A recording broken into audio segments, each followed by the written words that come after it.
আসসালামু আলাইকুম। কেমন আছেন সবাই? আশা করি সবাই সুস্থ আছেন, ভালো আছেন।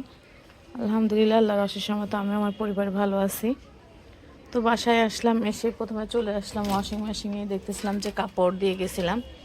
তো পরে দেখি যে না, জুয়েল কাপড়গুলো মেলে দিছে, মনে হয় জুয়েল দিছে। তো এখন যাব যে বাবুদের খাবার দিব। আর আমার গাছের ঝালগুলো দেখেন কত সুন্দর পেকে পেকে গেছে। মাঝে মাঝে দেখা যায় খাওয়ার সময় আমি গাছ থেকে ঝাল তুলে নিয়ে যাই, নিয়ে খাই। যেখানেও লাল লাল পেকে গেছে। আর যে চন্দ্রমল্লিকা মারা যাচ্ছে, এর মনে হয় মেয়াদ শেষ, এটা সূর্যমুখী গাছ, এই জন্য না এটাও মারা যাচ্ছে। আর এটা তো ফুলের জন্য নুয়ে পড়ছে একদিকে। আর এই যে লেটুসটার চেহারাটা কত সুন্দর হয়েছে।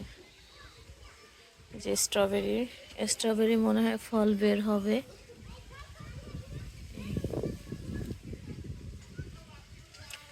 এইটাই কি যেন হয়েছে, কোনো গাছে ভালো হচ্ছে না, এই মাটিটা চেঞ্জ করতে হবে। আর এখানে যে ফুল চলে আসছে এখানেও।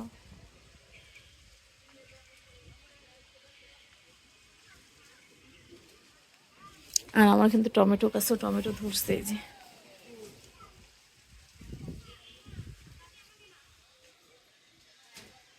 তো এখন কাপড়গুলো একটু রোদের দিকে টেনে টেনে দিয়ে তারপর যাব বাবুদের খাওয়াইতে, তারপর রান্নার দিকে যাব। এই যে আমিও হাঁটতেছি, বাবুরা সাইকেল চালাতে আসছে। তো দেখা যায় কি, ওরা যেদিক যায় আমিও সেদিক হাঁটতে হাঁটতে চলে যাই, যে কোথায় কি করতেছে। তো এসে দেখি যে তারা দুই ভাই সাইকেল নিয়ে গবেষণা করতেছে, তালা দিচ্ছে নাকি তালা খুলতেছে। আর এখন সূর্য অস্ত যাবে।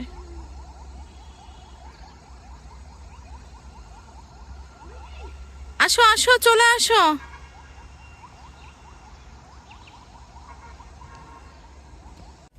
বিস্কিট বানাচ্ছে, আজকের বিস্কিটে কোকো পাউডার দিলাম।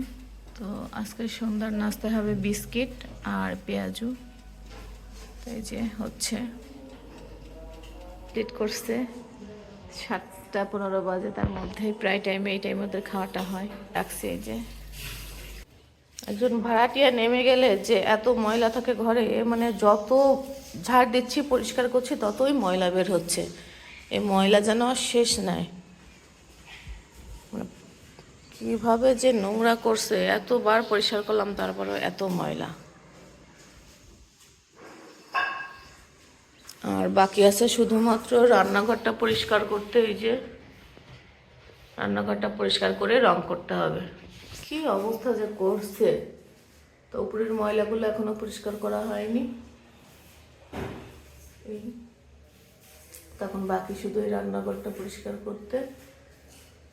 বড় ময়লাটা করা হয়ে গেছে, 5-6 দিন করে করে করা হয়েছে। তো এখনও প্রতিদিন একটু একটু করে করা হয়। তো জাস্ট অ্যাডজাস্ট ফ্যানটা এটা করতে পারলে।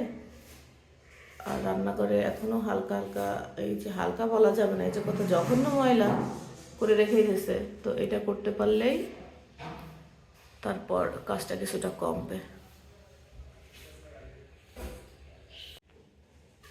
আল্লাহ হাফেজ, আসসালামু আলাইকুম।